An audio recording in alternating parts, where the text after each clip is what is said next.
خاموش رہے گا مطلب سمجھا یعنی باوضو ہے، خاموش بیٹھا ہوا ہے، بھائی جھوٹ نہیں بول رہا، دنیاوی گفتگو میں نہیں ہے، دنیاوی گفتگو تو فرشتے نے کیا گفتگو بولے تو کاروبار کی، تجارت کی تو بات کریں، جائز گفتگو اگر کر رہا ہے تو لکھیں گے فرشتے، ناجائز اگر ہے، حدیث میں جو اب یہ تو فرمان ہے کہ یہ تو حدیث ہے نا، حدیث کے الفاظ ہیں، حضور صلی اللہ علیہ وسلم کا فرمان ہے کہ جو شخص، جب تک کہ کوئی غلط کام نہ کرے، یہ بھی ہے اس میں صراحت کے ساتھ ہونا. دیکھیے حدیث میں جو الفاظ ہیں کہ جب تک کہ بے وضو نہ ہو، جب تک کہ وہ جب تک تو حدث اس سے لاحق نہ ہو، اٹھا نہیں، پیشاب نہیں کرا، پیخانہ نہیں کرا یا ہوا خارج نہیں ہوئی تو اس وقت تک اس کا وضو رہے گا. لیکن بعض وقت ایسا ہوتا ہے کہ بعض ہمارے مفتیاں نہیں کرا، پورے نہیں، بعض ہمارے مفتیاں کیا کرتے ہیں اپنی عقل بھی لڑاتے ہیں وہاں، کیونکہ تو اس میں جو واضح جو الفاظ ہیں، واضح طور پہ دین اسلام میں جب کوئی بات یعنی کھول کے سمجھائی گئی ہوں پھر اس میں نہیں، کیونکہ نہیں عقل کی بات نہیں ہے یہاں پر، یہ خود قرآن و حدیث کی بات ہے کہ آدمی جب اگر گناہ کرے گا تو نیکیاں کیوں لکھیں گے فرشتے؟ جب تک باوضو رہا، خاموش بھی اگر رہا ہو لیکن غلط کام نہیں کیا، خلاف شریعت کوئی کام نہیں کیا، تو فرشتے نیکیاں لکھتے رہیں گے. یہ اگر کوئی گناہ کیا تو گناہ لکھیں گے. اب یہ حدیث میں بخاری میں ہے یا ترمذی میں؟ مختلف کتابوں میں ہے. وضو کے بے شمار فوائد، جہاں گناہ معاف ہوتے ہیں اس سے اور اللہ سبحانہ و تعالیٰ ثواب بھی عطا کرتا ہے.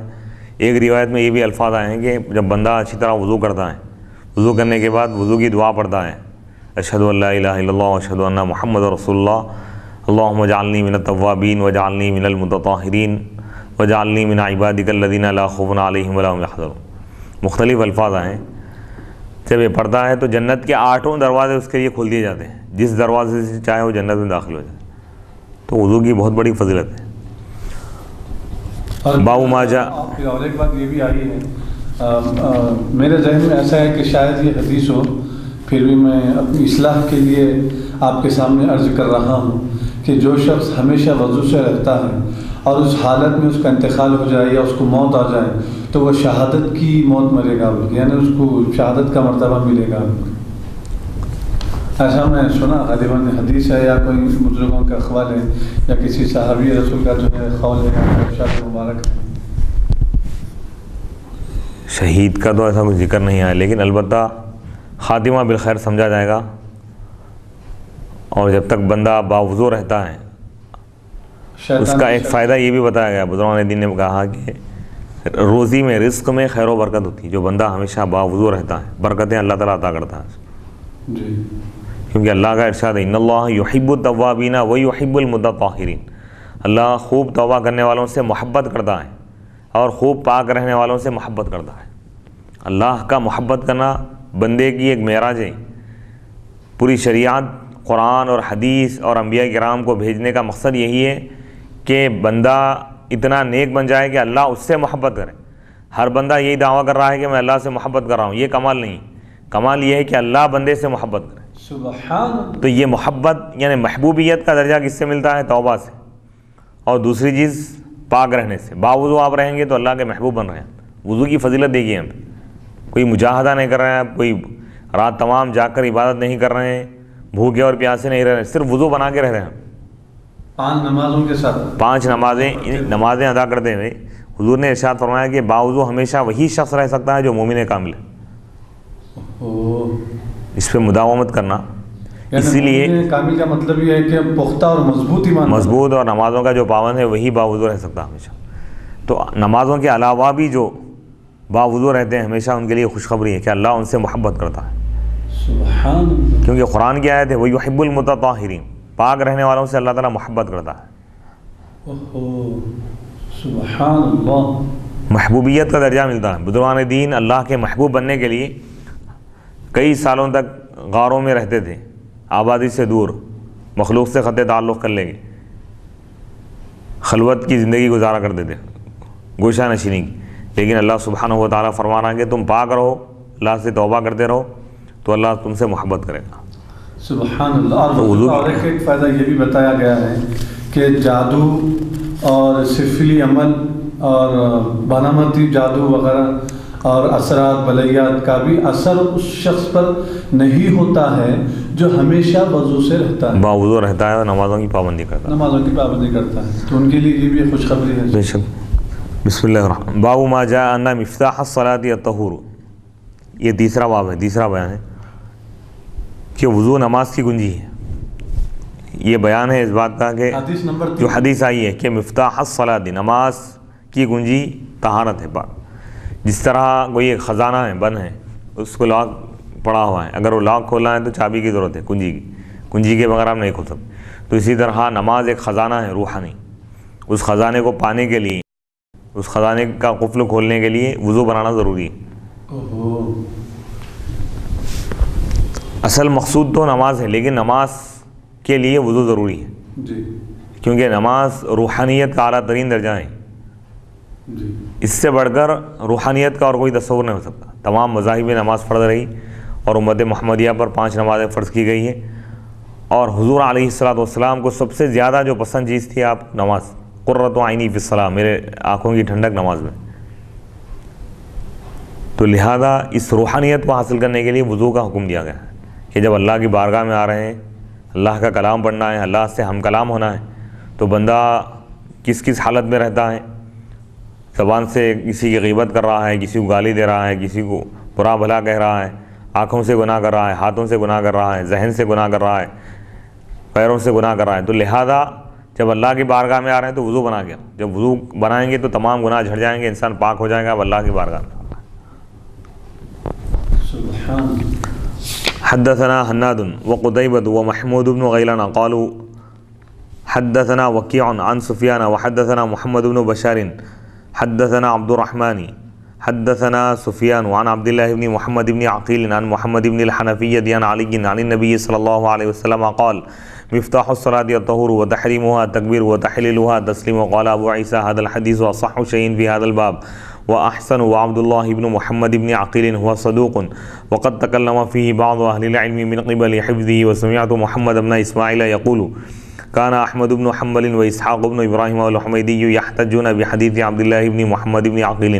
قال محمد وهو مقارب الحديث وفي الباب عن جابر وأبي سعيد. امام ترمذی رحمۃ اللہ علیہ فرما رہے ہیں، یہ حدیث نمبر 3 ہے. ہم کو بیان کیا ہے حناد نے اور قتیبہ نے اور محمود بن غیلان نے. انہوں نے کہا ہم کو بیان کیا ہے وکیع نے سفیان سے. انہوں نے کہا ہم کو محمد بن بشار نے بیان کیا. انہوں نے کہا کہ ہم کو عبد الرحمن نے بیان کیا. انہوں نے کہا کہ ہم کو سفیان نے بیان کیا عبداللہ بن محمد بن عقیل سے. وہ محمد بن حنفیہ رحمۃ اللہ علیہ سے روایت کرتے ہیں. یہ تابعی ہیں، حضرت سیدنا علی مرتضیٰ رضی اللہ تعالیٰ عنہ کے بیٹے ہیں، علوی سادات میں سے. یعنی حضرت فاطمہ رضی اللہ عنہا کے علاوہ حضرت علی رضی اللہ عنہ جو شادیاں فرمائے تھے وہ دیگر ازواج سے، ان کی اولاد میں سے. تو اس لیے یہاں پر جیسا کہ عرب میں طریقہ ہے والد کی طرف منسوب کیا جاتا ہے بیٹے کو. جی، جیسے حسن بن علی، لیکن یہاں پر محمد بن حنفیہ، محمد بن علی کیوں نہیں گئے تاکہ سننے والے کو یہ اشتباہ نہ ہو کہ وہ حضرت فاطمہ الزہرا رضی اللہ عنہ کے بیٹے، اس لیے محمد بن حنفیہ کہا گیا. یعنی وہ محمد جو حنفیہ کے بیٹے، حنفیہ حضرت علی رضی اللہ عنہ کے دوسرے زوجہ ہیں. اچھا، محمد بن حنفیہ، ان کے بارے میں حضرت علی رضی اللہ عنہ نے حضور سے پوچھا تھا کہ اگر آپ کے بعد اگر مجھ کو کوئی بیٹا ہو تو میں اس کا نام محمد اور کنیت ابو القاسم رکھ سکتا ہوں؟ تو آپ نے فرمایا رکھوں.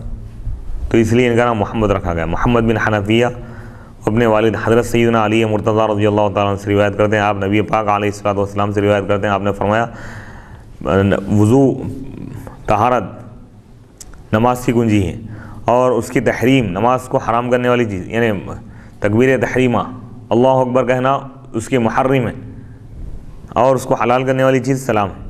یعنی اللہ اکبر تکبیر تحریمہ کیوں کہتے ہیں؟ تحریمہ کے معنی حرام کرنے کے. اللہ اکبر کہہ کے جب نماز جب شروع کرتا ہے بندہ تو خارج نماز جو چیزیں اس کے لیے حرام ہو جاتی ہیں. کھانا پینا حرام ہے اس کے لیے، بات کرنا حرام ہے، قبلے سے رخ ہٹانا حرام ہے. خارج نماز میں نماز کے باہر جو چیزیں ہیں جائز تھی اس کے لیے حرام ہو جاتی نماز کے دوران. تو اسی لیے روزے سے بھی افضل نماز ہے، کیونکہ روزے میں آپ بات کر سکتے ہیں، کسی سے اگر بات کرے روزہ نہیں ٹوٹتا.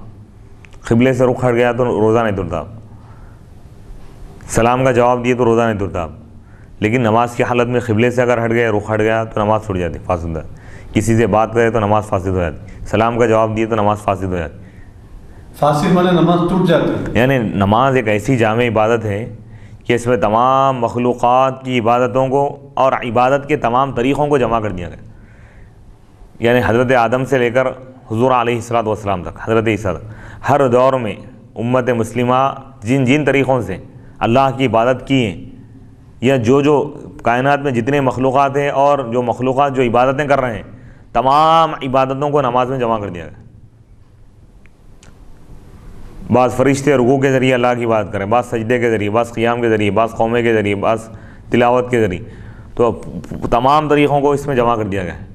اور نماز کے دوران پوری توجہ بندے کی، دنیا سے بندہ کٹ کے اللہ کی طرف متوجہ ہو جاتا۔ تمام چیزیں جو خارج نماز کے باہر جو چیزیں جائز تھی وہ سب اس میں حرام ہو جاتی ہیں۔ بات کرنا حرام ہے، سلام کا جواب دینا حرام ہے۔ اسی طرح قبلے سے رخ ہٹ گیا تو نماز فاسد ہو جاتی، کھانا پینا حرام ہے۔ فاسد کے معنی نماز ٹوٹ جائیں گی، سرنوں پڑھنا پڑے گا۔ وہ تحلیل ہوا، اس کو حلال کرنے والی چیز کیا ہے؟ تسلیم، سلام پھیر دی، پھر نماز کے باہر جو چیزیں جائز تھی وہ جائز رہ جائیں گی۔ اب تک جو چیزیں نماز میں حرام تھی اس کے لیے اب نماز کے باہر وہ چیزیں جائز ہو جاتی۔ اور ابو عیسیٰ امام ترمذی رحمۃ اللہ علیہ فرماتے ہیں کہ یہ حدیث صحیح ترین ہے اس باب میں اور زیادہ بہتر ہے۔ اور عبداللہ بن محمد بن عقیل یہ جو راوی ہیں صدوق سچے ہیں۔ عبداللہ ابن محمد ابن عقیل جو راوی کے بارے میں بتا رہے ہیں، وقت تکلم فی، ان کے بارے میں بعض اہل علم نے کلام بھی کیا ہے۔ کلام کا مطلب یہ ہے کہ ان کی اصطلاح میں یہ ہوتا ہے کسی راوی کے بارے میں محدثین نے اگر کچھ کہہ دیا کہ اور راوی صحیح نہیں ہے، یا بعض لوگ ان کو اچھا کہیں اور بعض ان کو برا کہیں، تو اس کو کلام سے تعبیر کر دیں۔ من قبل حفظی، کیوں ان کو برا بھلا کہیں؟ من قبل حفظی، ان کے حفظ کی طرف سے۔ کوئی راوی فی نفسی اچھے نیک ہیں، نمازوں کے پابند متقی پرہیزگار ہے، لیکن ان کا حافظہ کمزور اگر ہے تو ان کی حدیث بھی محدثین قبول نہیں کرتے۔ کیوں قبول نہیں کرتے؟ ہو سکتا ہے کہ بھئی حدیث میں کچھ الفاظ بھول گئے ہوں گے، اپنی طرف سے کہہ رہے ہوں۔ کتنی احتیاط تھی، اس سے اندازہ ہو سکتا ہے کہ ائمہ ایک ایک حدیث کو قبول کرنے کے بارے میں، اخذ کرنے کے بارے میں بہت احتیاط کرتے تھے۔ راوی کیسے ہے وہ دیکھیں گے۔ اخذ یعنی حاصل کرنا، کسی سے حدیث لینا، روایت کرنا۔ اور میں نے محمد، امام ترمذی رحمۃ اللہ علیہ فرمانے کہ میں نے محمد بن اسماعیل، امام بخاری رحمۃ اللہ علیہ کو میں نے سنا ہے کہتے ہوئے کہ امام احمد بن حنبل، یہ امام احمد بن حنبل امام بخاری کے استاد ہیں۔ امام احمد بن حنبل رحمۃ اللہ علیہ اور اسحاق بن ابراہیم اور حمیدی استدلال کرتے تھے عبداللہ بن محمد بن عقیل کی حدیث سے۔ جس راوی کا آپ ذکر کیے تو امام بخاری کا بھی قول ذکر کر رہے ہیں۔ امام بخاری نے کیا کہا ان کے بارے میں؟ امام بخاری یہ کہہ رہے ہیں کہ ان سے جو بڑے جو اساتذہ ہیں وہ لوگ بھی ان کی حدیث سے استدلال کرتے تھے۔ استدلال کا مطلب یہ ہوا کہ وہ صحیح ہے، نیک۔ محمد نے کہا، امام محمد یعنی محمد بن اسماعیل نے کہا وہ، اور یہ حدیث مقارب الحدیث یعنی حدیث ان کے صحت کے زیادہ قریب ہیں، درستگی کے۔ اور اس باب میں روایت ہے حضرت جابر اور ابو سعید خدری رضی اللہ تعالیٰ عنہ سے۔ باب ما یقول اذا دخل الخلاء، یہ بیان ہے اس بات کا، چوتھا باب ہے، جب وہ بیت الخلاء میں داخل ہو، بیت الخلاء میں داخل ہوتے وقت کیا کہنا چاہیے، کیا پڑھنا چاہیے۔ حدثنا قتيبة وهناد قال حدثنا وكيع عن شعبة عن عبد العزيز بن صهيب عن انس بن مالك قال كان النبي صلى الله عليه وسلم اذا دخل الخلاء قال اللهم اني اعوذ بك، قال شعبة وقد قال مرة اخرى اعوذ بالله من الخبث والخبيث او الخبث والخبائث، وفي الباب عن علي وزيد بن ارقم وجابر وابن مسعود قال ابو عيسى حديث انس صح شيء في هذا الباب واحسن، وحديث زيد بن ارقم في اسناده اضطراب، رواه هشام الدستوائي وسعيد بن ابي عروبة عن قتادة وقال سعيد عن القاسم بن عوف الشيباني عن زيد بن ارقم وقال هشام عن قتادة عن زيد بن ارقم، ورواه شعبة ومعمر عن قتادة عن النضر بن انس وقال شعبة عن زيد بن ارقم وقال معمر عن النضر بن انس عن ابيه قال ابو عيسى سألت محمدا عن هذا فقال يحتمل ان يكون قتادة روى عنهما جميعا۔ یہ چوتھی حدیث ہے، ہم کو بیان کیا ہے حضرت امام ترمذی رحمۃ اللہ علیہ فرمانے کے ہم کو بیان کیا ہے قتیبہ نے اور حناد نے، ان دونوں نے کہا کہ ہم کو بیان کیا وکیع نے شعبہ سے، وہ عبد العزیز بن صہیب سے، وہ حضرت انس بن مالک رضی اللہ تعالیٰ عنہ سے، یہ صحابی رسول ہیں۔ آپ نے کہا کہ نبی پاک علیہ الصلوۃ والسلام جب بیت الخلاء میں داخل ہوتے تو آپ فرماتے اللہم انی اعوذ بک، اللہ میں تیری پناہ مانگتا ہوں۔ اور شعبہ نے کہا یہ جو ان کے استاد وہ کہہ رہے ہیں کہ وقت قال مرضن، ایک دوسری مرتبہ آپ نے یہ فرمایا اعوذ باللہ من الخبث والخبیث، میں اللہ کی پناہ مانگتا ہوں خبث سے یعنی ناپاک جنات سے، والخبیث ہی ناپاک جنات سے، او الخبث والخبائث، خبث یعنی ناپاک مرد جنات سے، والخبائث اور ناپاک یعنی جنات عورتوں سے، جن عورتوں سے۔ وفی الباب، اس باب میں حضرت علی، حضرت زید بن ارقم، حضرت جابر، حضرت عبداللہ بن مسعود رضی اللہ تعالیٰ عنہ سے روایت ہے۔ ابو عیسیٰ امام ترمذی رحمۃ اللہ علیہ فرما رہے ہیں، انہوں نے کہا کہ انس رضی اللہ تعالیٰ عنہ کی حدیث زیادہ صحیح ہے اس باب میں، اور حدیث زید بن ارقم کی جو حدیث ہیں فی اسنادی، ان کے سند میں اضطراب ہے، سند میں اضطراب ہے۔ اضطراب کا مطلب یہ ہے کہ سند کے بارے میں ذرا اختلاف ہے، مگر دیگر کتابوں میں حدیث صحیح حدیث بھی ہے۔ ہاں، رواہ ہشام الدستوائی نے روایت کیا ہے، اور سعید بن عروبہ نے، وہ قتادہ سے روایت کرتے ہیں، اور سعید نے کہا عن القاسم بن عوف، قاسم بن عوف الشیبانی سے روایت کرتے ہیں وہ زید بن ارقم سے، اور ہشام نے کہا قتادہ سے روایت کرتے ہیں وہ زید بن ارقم سے، اور اس کو روایت کیا ہے شعبہ نے اور معمر نے قتادہ سے، وہ حضرت نضر بن انس سے روایت کرتے ہیں، اور شعبہ نے کہا زید بن ارقم سے، اور انہوں نے اور معمر نے کہا نضر بن انس سے، وہ اپنے والد سے۔ اور ابو عیسیٰ محمد بن عیسیٰ ترمذی رحمۃ اللہ علیہ فرما رہے ہیں کہ میں نے محمد سے، یہ محمد سے مراد محمد بن اسماعیل البخاری رحمۃ اللہ علیہ سے پوچھا عن ھذا، ان کے بارے میں، تو انہوں نے کہا احتمال ہے کہ یکون قتادہ، کہ قتادہ نے روایت کیا ہو، روا عنہما جميعا، ان دونوں سے روایت کیا ہو قتادہ نے، نہیں نضر بن انس اور قاسم بن عوف۔ تو اس حدیث شریف میں یہ دعا بتائی گئی ہے کہ جب بیت الخلاء میں داخل ہو تو اس سے پہلے، داخل ہونے کے بعد نہیں، داخل ہونے سے پہلے بسم اللہ الرحمن الرحیم پڑھ لیں، اس کے بعد اللہم انی اعوذ بک من الخبث والخبائث، کیونکہ وہ ناپاک مقام ہے، اس میں جنات رہتے ہیں، جنات شیاطین، تو ان کے برے اثر سے محفوظ رہنے کے لیے یہ دعا بتائی گئی، اللہ کی پناہ میں رہتے کچھ اثرات نہیں ہوں گے۔ حدثنا احمد بن عبدۃ الظبی حدثنا حماد بن زید عن عبد العزیز بن صہیب عن انس بن مالک ان النبی صلی اللہ علیہ وسلم کان اذا دخل الخلاء قال اللهم انی اعوذ بک من الخبث والخبائث، هذا حدیث حسن صحیح۔ یہ 5ویں حدیث ہیں۔ ہم کو بیان کیا احمد بن عبدہ الظبی نے، انہوں نے کہا کہ ہم کو بیان کیا حماد بن زید نے، وہ عبد العزیز بن صہیب سے روایت کرتے ہیں، وہ انس بن مالک رضی اللہ تعالیٰ عنہ سے روایت کرتے ہیں کہ نبی اکرم علیہ الصلوۃ والسلام جب بیت الخلاء میں داخل ہونے کا ارادہ کرتے تو آپ کہتے اللہم انی اعوذ بک من الخبث والخبائث، اے اللہ میں تیری پناہ مانگتا ہوں ناپاک مرد جنات سے، ناپاک جن عورتوں سے۔ ہذا، یہ صحیح ترین حدیث ہے۔ باب ما یقول اذا خرج من الخلاء، 5واں باب ہے، حدیث نمبر 6۔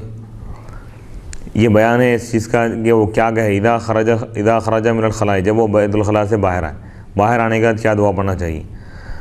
حدثنا محمد بن حمید بن اسماعیل حدثنا مالک بن اسماعیل عن اسرائیل عن یوسف بن ابی بردۃ عن ابی عن عائشہ قالت کان النبی صلی اللہ علیہ وسلم اذا خرج من الخلاء قال غفرانک۔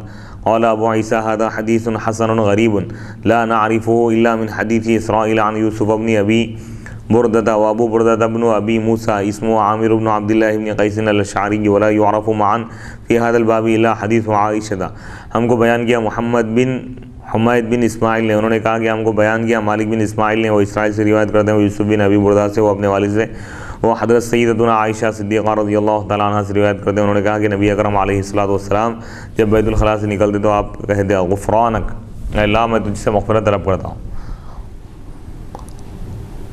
اور ابو عیسیٰ امام ترمذی رحمۃ اللہ علیہ فرماتے ہیں کہ یہ حدیث حسن ہے، غریب ہے، ہم اس کو نہیں جانتے مگر اسی سند سے، یعنی اسرائیل کی حدیث ہے، وہ یوسف بن ابی بردہ سے، وہ ابو بردہ، اور ابو بردہ کون ہے؟ ابو بردہ بن ابی موسیٰ، ان کا نام عامر بن عبداللہ ہے، عامر بن عبداللہ بن قیس الاشعری ہے، اور ان کو نہیں پہچانا جاتا ایک ساتھ، مگر ولا یعرف معا فی هذا الباب، اور اس باب میں کوئی حدیث مشہور نہیں ہے سوائے حضرت عائشہ رضی اللہ تعالیٰ عنہ کی حدیث کے، عنہا کی حدیث کی، یہ حدیث ہی معروف ہے۔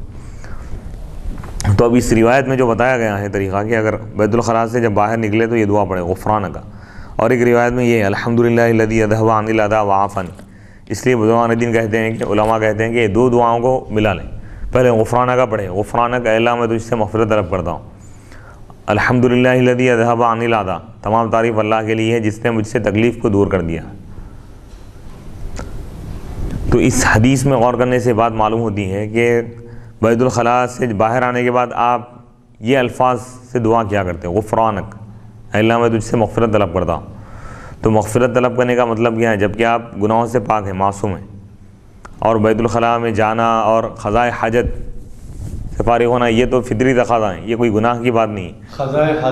قضاء حاجت کا مطلب یہ ہے یعنی بشری جو حاجت ہے، پیشاب کرنا یا موشن کرنا، یہ مراد ہوتا ہے قضاء حاجت سے۔ جی لفظی معنی تو وسیع ہے اس کے، لیکن بیت الخلاء میں قضاء حاجت جو استعمال کرتے ہیں اس سے عموماً یہ مراد لیتے ہیں۔ تو حضور علیہ الصلوۃ والسلام کے دعا کرنے کی وجہ کیا ہے؟ غفرانہ کا آپ کیوں کہتے تھے؟ غفرانہ کا مطلب یہ ہے کہ اللہ میں بخشش طلب کرتا ہوں۔ بخشش کب طلب کرتے ہیں؟ جبکہ کوئی گناہ ہو، جبکہ آپ گناہوں سے پاک ہیں۔ پھر مغفرت طلب کرنے کا مطلب وہ بھی خاص طور پر بیت الخلاء سے باہر آنے کے بعد۔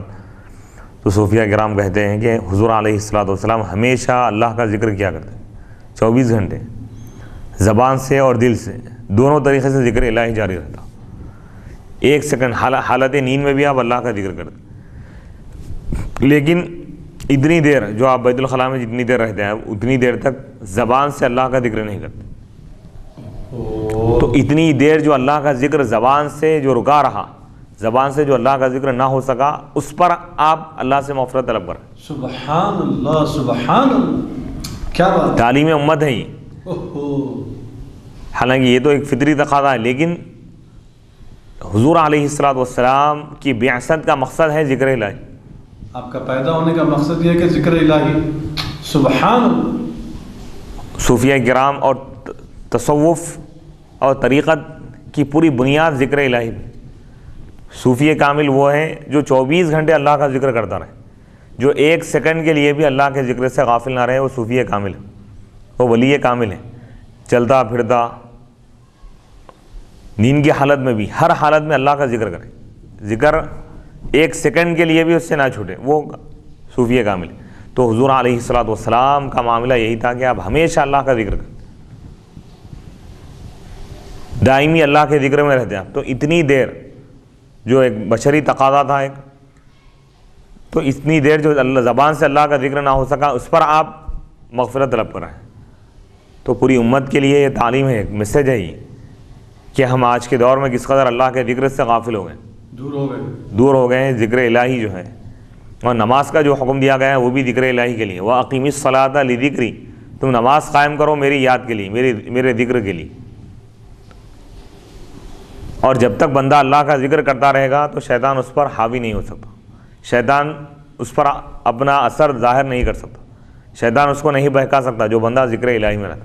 اس لیے صوفیہ کرام کی بنیادی تعلیم اور ان کی زندگی کا خلاصہ ذکر الہی، یعنی ہمیشہ اللہ کا ذکر کرتے رہو۔ 24 گھنٹے جب تم اللہ کے ذکر میں رہو گے تو اللہ تمہارے تمام معاملات کا کفیل اور وکیل بن جائے گا، کارٹ ساز بن جائے گا، اللہ ذمہ داری قبول کر لے گا، تمہارے ہر کاموں کی، تمام کاموں کو اللہ بنائے گا۔ تو اس حدیث شریف سے ایک نقطہ یہ بھی نکلتا ہے کہ غفرانک کی جو آپ نے تعلیم دی ہے کہ اللہ میں تجھ سے مغفرت طلب کرتا ہوں، مطلب یہ ہے کہ بندہ ہمیشہ اللہ کا ذکر کرتا رہے، اور اگر ذکر اس سے چھوٹ رہا ہے تو اس کو نادم ہونا چاہیے، اگر ذکر میں غفلت ہو رہی ہے تو اس کو مغفرت طلب کرنا چاہیے۔ سبحان، کیا اہم نقطہ بیان کرنا، اللہ عمر دیا، سبحان اللہ، سبحان اللہ۔ ورنہ بظاہر یہ چیز سمجھ میں نہیں آتی کہ بیت الخلاء سے باہر آنے کے بعد مغفرت طلب کرنے کا مطلب کیا ہے۔ کوئی گناہ کی چیز نہیں ہے، یہ بشری تقاضا ہے، ہر انسان کے ساتھ یہ چیز اللہ تعالیٰ نے اس کو وابستہ کر دیا ہے۔ تو یہ غفرانک کا جملہ آپ ادا کر کے بتا رہے ہیں کہ اتنی دیر بھی جو اللہ کا ذکر چھوٹ رہا ہے اس پر بھی بندے کو نادم ہونا چاہیے، یہ بندگی کا کمال ہے۔ باب فی النہی عن استقبال القبلۃ بغائط او بول، یہ 6واں باب ہے، 7ویں حدیث ہے۔ اچھا، یہ بیان ہے اللہ تعالیٰ نے وابستہ کر دیا ہے، مطلب یعنی جوڑ دیا ہے انسان کی، یعنی فطری جو تقاضا ہے نا، کوئی بھی انسان فطرت کو روک نہیں سکتا۔ فطرت اللہ التی فطر الناس علیہا لا تبدیل لخلق اللہ، جیسے بھوک کا لگنا ہے، پانی کی پیاس کا محسوس ہونا ہے، یہ بندہ کوئی اس سے نہیں بچ سکتا۔ نیچرل ہے یہ فطری چیزیں ہیں جی. اور اس کے بعد جو دعا اور ایک بتائی گئی ہے الحمدللہ الذی، تمام تعریف اللہ کے لیے ہے جس نے مجھ سے تکلیف کو دور کر دیا. اگر پیشاب رک جائے خدا نہ خواستہ تو آدمی انتہائی شدت کی تکلیف محسوس کرتا ہے. تو پیشاب اگر نکل گیا قدرتی طور پہ آ رہا ہے اپنے وقت پر وہ ہو رہا ہے تو یہ بھی اللہ کی نعمت ہے.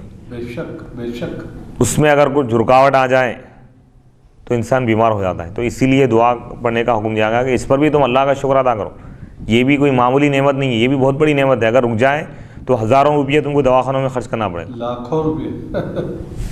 بالکل صحیح. تو ہر چیز اس میں یہ بھی ہم کو پہلو نکلتا ہے کہ بھئی ہر چیز میں اللہ کی نعمتوں کو غور کرو اور اللہ کا شکر ادا کرو. ہر چیز میں اگر تم غور کرو گے تو اللہ کا شکر ادا کرنے کا جذبہ پیدا ہوگا. یہ 6واں بیان ہے. باب فی النہی عن استقبال القبلۃ بغائط او بول، یعنی قضاء حاجت کے وقت قبلے کی طرف رخ کرنے سے یا پیٹ کرنے سے روکنے کا بیان ہے. غائط کے معنی آتے ہیں یعنی موشن کرنا، پیخانہ کرنا، یا بول سے مراد پیشاب ہے. حدثنا سعید بن عبد الرحمن المخزومی قال حدثنا سفیان بن عیینة عن الزہری عن عطاء بن یزید اللیثی عن ابی ایوب الانصاری قال قال رسول اللہ صلی اللہ علیہ وسلم اذا اتیتم الغائط فلا تستقبلوا القبلة بغائط ولا بول ولا تستدبروها ولكن شرقوا او غربوا. قال ابو ایوب فقدمنا الشام فوجدنا مراحیض قد بنيت مستقبل القبلة فننحرف عنها ونستغفر الله. وفي الباب عن عبد الله بن الحارث ومعقل بن ابي الهيثم ويقال معقل بن ابي معقل وابي امامة وابي هريرة وسهل بن حنيف. قال ابو عيسى حديث ابي ايوب احسن شيء في هذا الباب واصح. وابو ايوب اسمه خالد بن زيد والزهري اسمه محمد بن مسلم بن عبيد الله بن شهاب الزهري وكنيته ابو بكر. قال ابو الوليد المكي قال ابو عبد الله الشافعي انما معنى قول النبي صلى الله عليه وسلم لا تستقبلوا القبلة بغائط ولا بول ولا تستدبروها انما هذا في الفيافي فاما في الجنوف المبنية له رخصة في ان يستقبلها. وهكذا قال اسحاق. وقال احمد بن حنبل انما رخصة من النبي صلى الله عليه وسلم في استدبار القبلة بغائط او بول فاما استقبال القبلة فلا تستقبلوها كأنه لم يرى في الصحراء ولا في الكنيف ان يستقبل القبلة.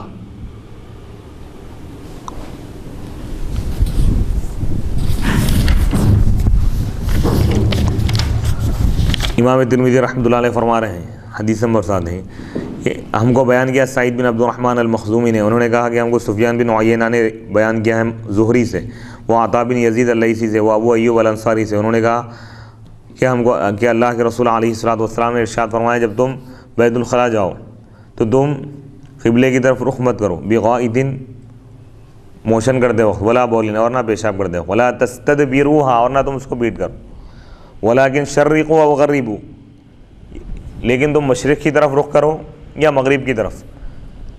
ابو ایوب الانصاری رضی اللہ تعالیٰ عنہ نے کہا یہ صحابی رسول ہے، ہم ملک شام آئے تو ہم نے وہاں مراحیض پایا. ہم نے مراحیض یعنی بیت الخلاء، ٹوائلٹ کو ہم نے پایا قد بنیہ جو بنائے گئے تھے قبلے کی طرف رخ کیے ہوئے، اس کا رخ قبلے کی طرف تھا. ملک شام جب آپ پہنچے تو ہم اس سے انحراف کرتے، ہٹ کر بیٹھتے تھے اور اللہ سے مغفرت طلب کرتے تھے. وفی الباب اور اس باب میں عبداللہ بن حارث سے روایت ہے اور معقل بن ابی الہیثم سے، اور کہا جاتا ہے کہ ان کا نام معقل بن ابی معقل ہے، اور ابو امامہ سے اور ابو ہریرہ سے اور سہل بن حنیف سے. ابو عیسیٰ نے کہا کہ ابو ایوب الانصاری رضی اللہ عنہ کی حدیث زیادہ اچھی ہے اس باب میں اور زیادہ صحیح ہے، اور ابو ایوب ان کا نام خالد بن زید ہے، اور زہری ان کا نام محمد بن مسلم بن عبید اللہ بن شہاب الزہری ہے، اور ان کی کنیت ابو بکر ہے. ابو الولید المکی نے کہا قال ابو عبداللہ الشافعی، امام شافعی رحمۃ اللہ علیہ فرما رہے ہیں کہ اب اس میں ائمہ کے اختلاف کو بیان کر رہے ہیں. امام ترمذی رحمۃ اللہ علیہ کا خاص طریقہ یہ ہے کہ کسی عنوان کے تحت کوئی حدیث آپ بیان کرتے ہیں، اس حدیث میں راوی کی اگر کنیت آ گئی ہے تو آپ نام بیان کرتے ہیں، اگر نام اگر آ گیا ہے تو کنیت آپ بیان کر دیں. کنیت کا مطلب ہے کہ عرب میں طریقہ تھا کہ کسی بچے کا نام بھی رکھتے اور اس کے ساتھ کنیت بھی رکھتے. جیسے ابو حنیفہ ہے، حنیفہ کے والد، اور حضور کی کنیت بھی ابو القاسم یعنی قاسم کے والد، آپ کے بڑے فرزند کا نام قاسم تھا. تو عموماً یہ جو کنیت رکھی جاتی ہے بڑے بیٹے کے نام سے رکھی جاتی ہے. ابو القاسم آپ کی کنیت ہے اور آپ کے اسم گرامی محمد ہے. اسی طرح حضرت علی رضی اللہ تعالیٰ عنہ کی کنیت علی تو نام ہے، کنیت ابو الحسن ہے، بڑے فرزند امام حسن ہے، اور ایک کنیت ابو تراب بھی، کسی واقعے کے تحت بھی کنیت رکھی جاتی ہے، جیسے ابو ہریرہ، ان کا نام عبد الرحمن ہے، ابو ہریرہ کیوں فرمائے؟ ہریرہ کے معنی آتے ہیں چھوٹی بلی۔ جب آپ ایک مرتبہ حضور علیہ الصلوۃ والسلام کے پاس آئے تو ان کے آستین میں ایک چھوٹی بلی تھی، بلی کا ایک بچہ تھا چھوٹا، تو آپ نے ان سے فرمایا یا ابا ہریرہ، اے بلی والے، تو اس وقت سے ابو ہریرہ کی کنیت مشہور ہو گئی۔ تو کوئی واقعہ ہوتا ہے یا بڑے فردن کے نام سے عموماً یہ کنیت رکھی جاتی۔ تو عرب میں شروع سے یہ طریقہ تھا کہ کنیت رکھتے، بچیوں کی بھی کنیت، جیسے ام الفضل ہے، فضل کی ماں، ام الخیر، خیر کی ماں۔ ابو عبداللہ امام بخاری کی کنیت ہے، یعنی عبداللہ کے والد، کیا مطلب؟ یعنی بچوں کو یہ نام اس لیے رکھا جاتا ہے کہ تفاعل خیر، اللہ آپ کو اتنی عمر عطا کرے، اتنی عمر عطا کرے کہ آپ کا نکاح بھی ہو، آپ کا اولاد بھی ہو، اور آپ اولاد کی خوشیاں دیکھیں۔ تو اس لحاظ سے عرب میں کنیت رکھنے کا رواج تھا، حدیث اور حضور کی سنت بھی ہے کنیت رکھنا۔ سبحان اللہ۔ تو آج یہ سلسلہ جاری ہے، یہاں بھی ہم جاری رکھ سکتے ہیں۔ ہر شخص اپنی جو بڑی اولاد ہے، یعنی بڑا بیٹا ہے، اس کے نام سے کنیت رکھے۔ اگر کسی کا بیٹا، اگر اس کا نام عبداللہ ہے تو ابو عبداللہ کنیت ہو جائے۔ کسی شخص کے بیٹے کا نام اگر علی ہے، ابو علی۔ جیسا اب یہ خادم کا نام، میرا نام امان اللہ ہے اور میرے بڑے بیٹے کا نام علی اکبر ہے، ابو علی رکھ سکتے ہیں، ابو علی کے بعد۔ تو اب یہ امام ترمذی رحمۃ اللہ علیہ کا طریقہ ہے۔ اسی طرح امام ترمذی کی کنیت بھی ابو عیسیٰ ہیں، ابو عیسیٰ، نام محمد بن عیسیٰ۔ تو آپ یہاں پر راویوں کی تشریح کر رہے ہیں کہ ابو ایوب کے والد صحابی کنیت ہے، ان کا نام کیا ہے بھائی؟ ان کا نام بیان کر رہے ہیں کہ خالد بن زید ہے ان کا نام، زہری نسبت آ گئی تو ان کا نام بیان کریں محمد بن مسلم۔ اسی طرح آپ اس حدیث کے تعلق سے فقہی اگر کوئی اختلاف ہے ائمہ کا، فقہا کا، تو اس کو بھی آپ بیان کر دیں۔ امام شافعی رحمۃ اللہ علیہ کا اختلاف بیان کر رہے ہیں، قول بیان کر رہے ہیں۔ ابو عبداللہ، یہ امام شافعی رحمۃ اللہ علیہ کی کنیت۔ ابو عبداللہ شافعی رحمۃ اللہ نے کہا کہ اس حدیث کا مطلب یہ ہے کہ حضور پاک علیہ الصلوۃ والسلام نے جو فرمایا کہ تم یعنی غائط اور بول، یعنی پیشاب اور موشن کرتے وقت تم قبلے کی طرف رخ مت کرو اور پیٹ بھی مت کرو، تو امام ترمذی رحمۃ اللہ علیہ فرما رہے ہیں کہ یہ فیافی میں، یعنی فیافی کا مطلب یہ صحرا میں، جنگل میں اگر کوئی قضائے حاجت کر رہا ہے، حاجت سے فارغ ہو رہا ہے، تو اس وقت یہ حکم ہے کہ قبلے کی طرف رخ بھی نہ کریں، پیٹ بھی نہ کریں۔ فاما فی الغرف المبنیۃ، جو ٹوائلٹس جو گھروں میں بنے ہوئے ہیں، تعمیر شدہ آج کل جو طریقہ ہے، تو اس کے لیے اجازت ہے کہ وہ اس کی طرف رخ کر سکتا ہے، پیٹ بھی کر سکتا ہے۔ اور امام ترمذی رحمۃ اللہ علیہ، یہ امام شافعی کے پاس یہ ہے، امام شافعی کے پاس کیا ہے؟ یہ جو حکم ہے قبلے کی طرف رخ کرنا اور پیٹ کرنا جو منع ہے، کہاں پر ہے؟ کھلی فضا میں یا جنگلوں میں، اگر وہ ان چیزوں سے فارغ ہو رہا ہے تو وہ قبلے کی طرف رخ کرنا اور پیٹ کرنا حرام ہے اس کے لیے۔ البتہ گھروں میں جو بنے ہوئے چار دیواری میں اگر ہیں تو پیٹ بھی کر سکتا ہے، رخ بھی کر سکتا ہے، اور امام شافعی۔ لیکن احناف کے پاس چاہے صحرا میں ہو یا ٹوائلٹس اگر بنے ہوئے اس میں اگر کر رہا ہے، وہ دونوں حالتوں میں حرام۔ تعظیم قبلہ کے لیے یہ جو حکم دیا حرام، گناہ کبیرہ ہیں قبلے کی تعظیم کے لیے۔ وہاں کا اسی طرح اسحاق نے کہا، یہ بھی ایک امام ہے فقیہ، اور امام احمد بن حنبل رحمۃ اللہ علیہ نے فرمایا، ان کا الگ اختلاف ہے کہ اجازت حضور پاک علیہ الصلوۃ والسلام سے کس چیز کے بارے میں؟ فی استدبار القبلۃ، قبلے کی طرف فیٹ کرنے میں، پیشاب کرتے وقت یا موشن کرتے وقت۔ البتہ اس کی طرف رخ کرنا، اس کی طرف چہرہ کرنا، فلا تستقبلھا، بس تم اس کی طرف رخ مت کرو۔ کانو، گویا کہ آپ نے صحرا کے بارے میں نہیں دیکھا، اور نہ کنیف یعنی بنے ہوئے بیت الخلاء، یستقبل القبلہ تھا کہ وہ قبلے کی طرف رخ کرے۔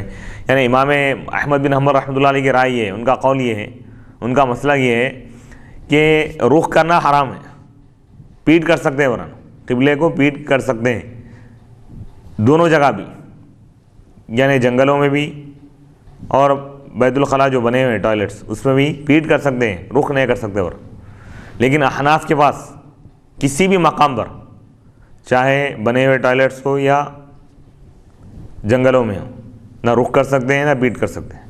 جبکہ اس زمانے میں یہ حدیث احناف کی تائید میں ہی، جو حدیث میں حضور جو فرمائے کہ اذا اتیتم الغائط، تم جب غائط آؤ بیت الخلاء جاؤ تو تم قبلے کی طرف رخ مت کرو اور نہ اس کی طرف پیٹ کرو۔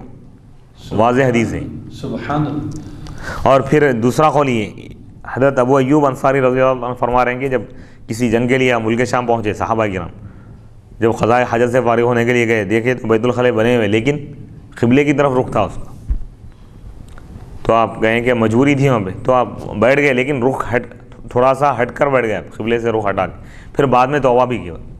اگر یہ جائز اگر ہوتا، جیسا امام شافعی رحمۃ اللہ علیہ کا قول ہے کہ بیت الخلاء اگر بنے ہوئے ہیں چار دیواری کے اندر تو اس میں رخ کر سکتے ہیں، پیٹ بھی کر سکتے ہیں. اگر جائز ہوتا تو صحابہ کرام استغفار نہیں کرتے، توبہ نہیں کرتے تھے، استغفار کیا، یعنی گناہوں سے بخشش طلب کیے. مطلب تعظیم قبلہ واجب ہے. اچھا لیکن جبکہ اس زمانے میں حضور صلی اللہ علیہ وسلم، اچھا اس حدیث میں اور ایک چیز جو بتائی گئی، مشرق کی طرف رخ کرو فرمائیں یا مغرب کی طرف، تو یہ مدینہ منورہ کے لحاظ سے مدینہ منورہ میں قبلہ جنوب کی طرف ہے، جنوب کی سمت میں، تو جنوب اور شمال یہ دو جہتوں میں رخ یا پیٹ کرنا حرام ہے. مشرق اور مغرب کی طرف کر سکتے. اب یہاں پر مغرب میں تو مغرب اور مشرق جہتوں کو چھوڑ کے شمال اور جنوب کی طرف کر سکتے ہیں. اور اس حدیث سے یہ بھی بات معلوم ہو رہی ہے کہ بیت الخلاء میں داخل ہونے سے پہلے قبلے کا رخ بھی دیکھ لیں. کہیں بھی اگر دوسرے مقام پہ جا رہے ہیں، عموماً اپنے مقامات پہ تو معلوم رہتا ہے انسان کو، مسجدوں میں جو بنے ہوئے وہ معلوم ہے، اپنے گھروں میں جو مسلم گھرانوں میں جو بنے ہوئے وہ معلوم ہے. نئے مقام پہ جا رہے ہیں تو طہارت سے پہلے اس بات کا بھی خیال رکھیں کہ کہیں قبلے کی طرف تو کہیں اس کا رخ نہیں ہے. خاص طور پہ صحابہ کی کتنی احتیاط تھی یہ بھی معلوم ہو رہا ہے.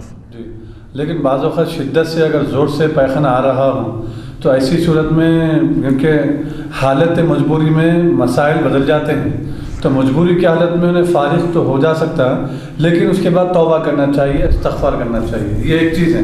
دوسری چیز یہ اس میں ایک جو نکتہ آپ جو بیان فرمائیں کہ انسان جیسا کہ کوئی سفر میں رہتے ہیں یا آپ جو ہے نوکری یا تجارت یا کاروبار میں ہیں یا آپ راستے سے گزر رہے ہیں اور آپ کو شدت سے ضرورت کا تقاضا ہو یا آپ ٹوائلٹ محسوس کر رہے ہیں، تو ایسی صورت میں آپ ہوٹل یا لاڈجنگ یا کہیں بھی آپ ضرورت سے فارغ ہونے کے لیے جانا چاہ رہے ہیں تو سب سے پہلے آپ یہ دیکھ لیں کہ قبلہ کس طرف ہے، رخ کس طرف ہے، معلوم کر لیں، احتیاطی طور پہ بہتر ہے. لیکن کیونکہ اب وہاں پر اگر غیر مسلموں کی ہوٹل ہے تو وہاں پر معلوم کرنا مشکل ہے. اس کو کیا معلوم لیں گا قبلہ کدھر ہے، مشرق کدھر ہے، مغرب کدھر ہے، ان کو اتنا اس کا آئیڈیا اور اندازہ نہیں رہتا. تو اب اس وقت موجودہ زمانے میں اینڈرائڈ کی جو فونس ہے، اینڈرائڈ اپلیکیشنس ہیں، جو اسمارٹ فونس ہیں، تو اسمارٹ فونس میں خواہ وہ نوکیا ہو یا سیمسنگ ہو، موٹرولا ہو، سونی ایرکسن ہو اور HTC ہو اور سونی ہو، تو خواہ وہ کسی بھی ماڈل کا فون کیوں نہ ہو، تو اس میں اسمارٹ فونس میں اینڈرائڈ اور آئی فونس وغیرہ کے اور بلیک بیری وغیرہ کے جو سافٹ ویئرس اس میں دستیاب ہے، فراہم کیے جا رہے ہیں. گوگل سے آپ اس کو حاصل کر سکتے ہیں، پلے اسٹور بول کے ہے، تو اس میں آپ قبلے کا جو سافٹ ویئر ہے وہ اگر آپ اپنے فون میں اگر آپ جو ہے انسٹال کریں گے تو آپ جیسا ہی اس میں آپشن میں جا کے کلک کریں گے آپ اس کو، تو آپ کو قبلہ کس طرف ہے واضح طور پہ انشاءاللہ آپ کو معلوم ہو جائے گا. تو یہ تو اور بھی آسان ہو گیا یہ موجودہ زمانے میں جدید ٹیکنالوجی کے ذریعے. یہ جو ہے نا حضور اکرم صلی اللہ علیہ وسلم کا صدقہ ہے کہ موجودہ زمانے میں اور ٹیکنالوجی کے ذریعے ایک آسانی انسان کے لیے ہو گئی ہے. اور اس زمانے میں جو ہم 2013 کی صدی میں جو اس وقت ہم ہیں، تو اس زمانے میں 100 میں سے 70% افراد اسمارٹ فونز استعمال کر رہے ہیں. جب آسانی ہے اس کے باوجود وہ لاپرواہی کر رہا ہے تو وہ گنہگار ہے. ہاں اگر ایسے بنے ہوئے ہیں تو آپ اپنا رخ بدل کے بیٹھ جائیں، اگر گنجائش ہے وہاں پر ایسی تو ہلکا سا رخ بدل کے بیٹھ سکتے ہیں. اگر شدت سے ضرورت آ رہی ہو، مجبوری ہے، اب اتنی شدت سے اس کو پیخانہ آ رہا ہے کہ آپ مزید جو ہے روکنے کی قوت اور طاقت، مجبوری میں تو اللہ معاف کرنے والا ہے، اللہ معاف کرنے والا ہے، لیکن توبہ بھی کرنا چاہیے. اس کے بعد اس کو ندامت بھی ہونا چاہیے. یہ نہیں کہ اس کو مزاج بنا لیے، جیسا صحابہ ابھی ایک قول جیسا گزرا، حضرت ابو ایوب انصاری رضی اللہ عنہ نے فرمایا کہ ملک شام گئے تو وہاں پہ بیت الخلاء جو ٹوائلٹس ہے وہ قبلے کی طرف رخ تھا، اس کا ایسا بنائے گئے. تو آپ کیا کریں، ہٹ کے بیٹھ گئے اور پھر استغفار بھی کی، حالانکہ مجبوری تھی وہاں پہ بھی. ان کا مقام تو نہیں ہے نا، وہ دوسرا نیا مقام ہے. پھر اس میں امام احمد بن حنبل رحمۃ اللہ علیہ کا قول بھی بیان کیا کہ انہوں بولتے کہ بھائی صرف رخ کرنا حرام ہے، پیٹ کر سکتے ورنہ قبلے کی طرف، لیکن سب سے زیادہ احوط جو طریقہ ہے امام اعظم ابو حنیفہ رحمۃ اللہ علیہ کا، کہ نہ رخ کر سکتے نہ پیٹ، اور یہ کعبۃ اللہ کے احترام کے لیے۔ اب اس سے اندازہ لگا سکتے کعبۃ اللہ یہاں سے ہزاروں لاکھوں میل دور ہیں، لیکن بیچ میں ہزاروں دیواریں ہیں، مکانات ہیں، دریائے ہیں، سمندر ہیں، لیکن اس کے باوجود اس کا احترام، اس کی جہت کا احترام کر رہے ہیں۔ جہت مانے اس کی جگہ کا، یعنی کعبۃ اللہ جس جہت میں ہے، جس سمت ہے، جس جگہ ہے، جی جس جانب ہے، جی جس گوشے میں ہے، اس کا بھی احترام لازم۔ سبحان، لاکھوں میل دور ہے، کعبۃ اللہ کیا ہے؟ پتھروں کی عمارت ہے، لیکن کیوں کر رہے ہیں اس کا احترام؟ اللہ سے اس کو نسبت ہو گئی۔ یہ نسبت مجازی، نسبت کی دو قسمیں ہیں، ایک حقیقی ہوتی ہے، ایک مجازی ہوتی ہے۔ یعنی ایک ظاہری، جیسے بیت اللہ ہے، ایک ظاہری ایک باطنی، جیسے بیت اللہ بولے آپ، اللہ کا گھر، گھر کا مطلب کیا ہوتا ہے دنیا میں؟ یہ ایک فلاں شخص کا گھر ہے، یعنی وہ آدمی اس پہ رہتا ہے۔ کہ اللہ تعالیٰ کعبۃ اللہ میں رہتا ہے؟ اللہ ہر جگہ موجود ہے، ہر جگہ سے پاک ہے، یہ مجازی تعظیم کے لیے ہی۔ کلام اللہ بولے آپ، قرآن اللہ کا کلام ہے، یہ نسبت حقیقی ہے۔ جی رسول اللہ، اللہ کے رسول، تو یہ نسبت حقیقی ہے۔ جی تو جب کعبۃ اللہ کی تعظیم اس قدر واجب ہے تو انبیاء کرام کی تعظیم اس سے کہیں زیادہ واجب ہے۔ جی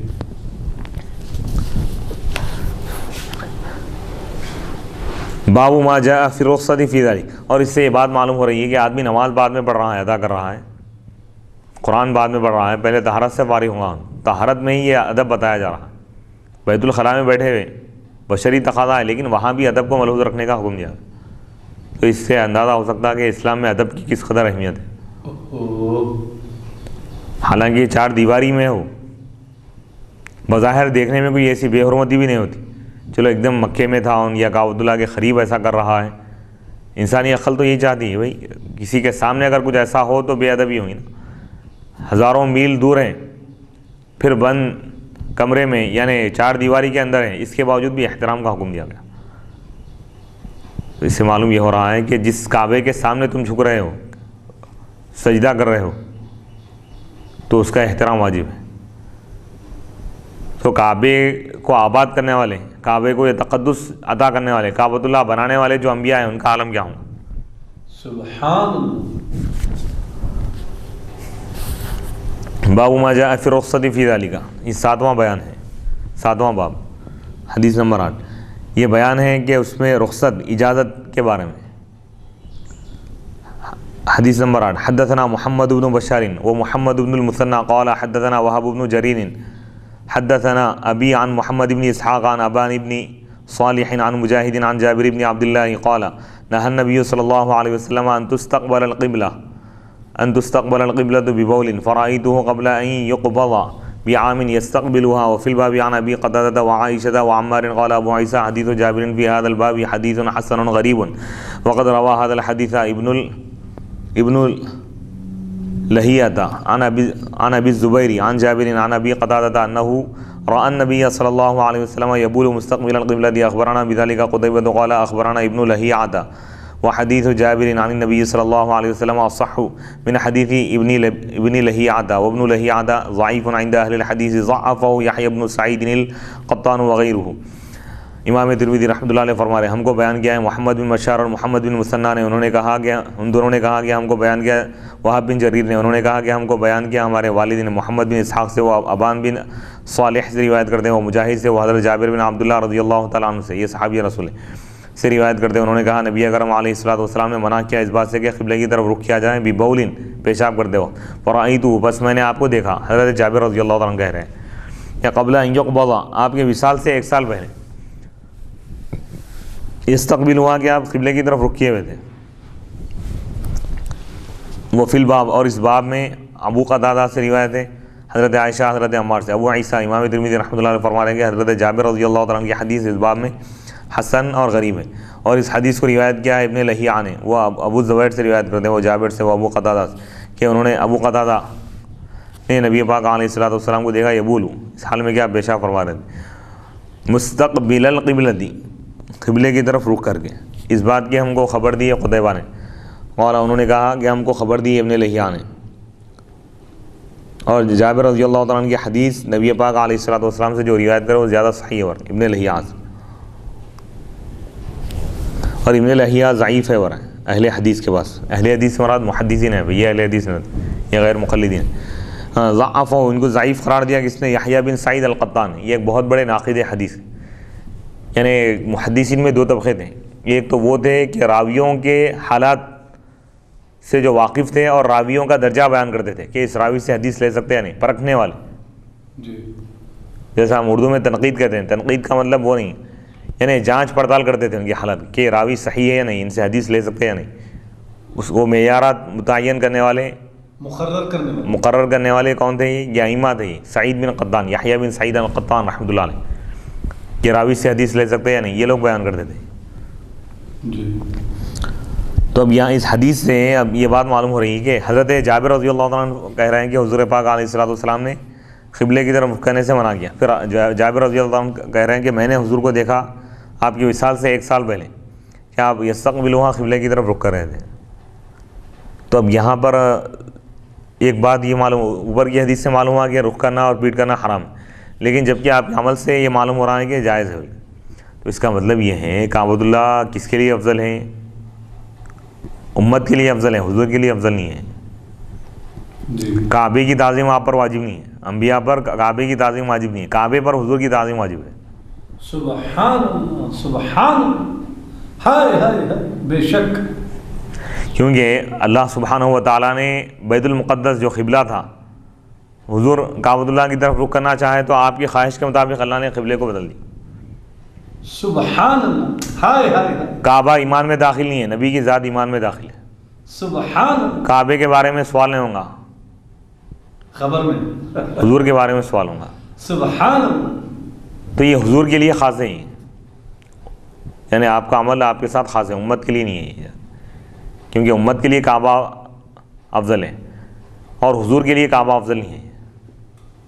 حضور سے افضل کوئی اگر ہے تو صرف اللہ ہی. بے شک. حدثنا حناد حدثنا عبدة عن عبید اللہ بن عمر عن محمد بن یحیی بن حبان عن امیہ واسع بن حبان عن ابن عمر وقال رقیت یوما على بیت حفصة فرأيت النبي صلی اللہ علیہ وسلم على حاجته مستقبل الشام مستدبر الكعبة. هذا حدیث حسن صحیح. یہ نووی حدیث ہے.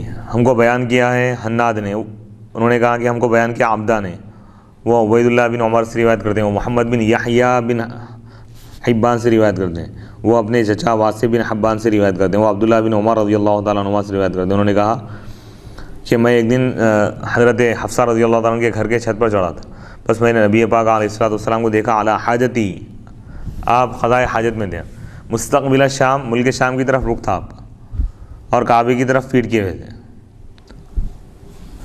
یہ حسن صحیح حدیث ہے. تو بعض ائمہ جو یہ کہتے ہیں کہ قبلے کی طرف پیٹ کرنا جائز ہے اس حدیث سے، یہ حضور کے ساتھ خاص ہے. جی. لیکن ایسا دیکھنے کی مطلب ذہن میں جب یہ صحابہ جو فرما رہے ہیں کہ ہم نے حضور صلی اللہ علیہ وسلم کو ضرورت سے فارغ ہوتے وقت ایسا دیکھا ہے، تو ضرورت سے فارغ ہوتے وقت مطلب دیکھنا ایک بری بات ہے، مطلب ذہن میں معلوم ویسا نہیں بھائی، یعنی پیچھے سے دیکھنا مراد ہے. جی. بالکل قریب سے ایسا مراد نہیں ہے، دور سے دیکھ کے ایک جھلک، وہ بھی غیر ارادی طور پہ، وہ بھی اللہ کی حکمت ہے. ارادے کے ساتھ نہیں، بغیر کسی ارادے کے لا علمی کی وجہ ہلکی سی دور سے، بالکل قریب سے نہیں، بالکل یعنی حضور علیہ الصلوۃ والسلام کے پشت مبارک پیٹھ کو دیکھے یا امامہ کو دیکھ کے سمجھ گیا رخ کدھر. اچھا. یہ بھی اس لیے ہوا کہ اللہ تعالیٰ امت کے لیے یہ تعلیمات کو ظاہر کرنا چاہا. سبحان. اگر یہ صحابہ کے ساتھ یہ واقعہ نہیں ہوتے تو امت کو کیسے معلوم ہوتا تھا؟ سبحان. جیسا کہ ایک روایت میں بھی ہے کہ آپ علیہ الصلوۃ والسلام ظہر یا عصر کی نماز 2 رکعت پڑھا کے آپ سلام پھیر دی، تو ایک صحابی اٹھے اور پوچھیں، ذوالقصیرہ نام ہے ان کا، کیا نماز کم ہو گئی یا آپ بھول گئے یا رسول اللہ؟ تو آپ نے فرمایا نہیں، نماز کم نہیں ہوئی اور نہ میں بھولا بھول گئے. پھر صحابہ بولے پھر کیا بات ہے، آپ 2 رکعت کے بعد سلام پھیر دی. تو آپ نے فرمایا میں اللہ تعالیٰ مجھ کو حکم دیا ایسا کرنے کا تاکہ تم کو طریقہ معلوم، اگر نبی سے اگر یہ بھول بھی اگر واقع نہ ہو تو سجدے سہو کا حکم کیسے معلوم ہوگا؟ یعنی بشر کے لحاظ سے آپ چلیں، یعنی انسان کو دنیا میں جو چیزیں پیش آ سکتی ہیں وہ چیزیں اللہ نے آپ کو عطا کی. کیوں؟ تاکہ امت کو طریقہ معلوم.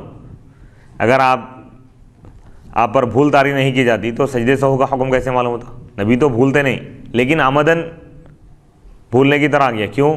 تاکہ سجدے سہو کا حکم معلوم کہ 2 رکعت والی 4 رکعت والی اگر 2 رکعت پڑھ کے اگر سلام پھیر دی بعد میں یاد آ گیا تو اور 2 رکعت پڑھ کے سجدے سہو کر لینا.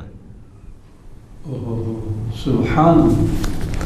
تو اسی طرح یہ مسئلہ ہے. باب النہی عن البول قائما، یہ 8واں بیان ہے. 9ویں حدیث، حدیث نمبر 9. حدیث نمبر 10 ہے. حدثنا علی بن حجر، یہ بیان ہے کھڑے ہو کر پیشاب کرنے سے منع کرنے کا.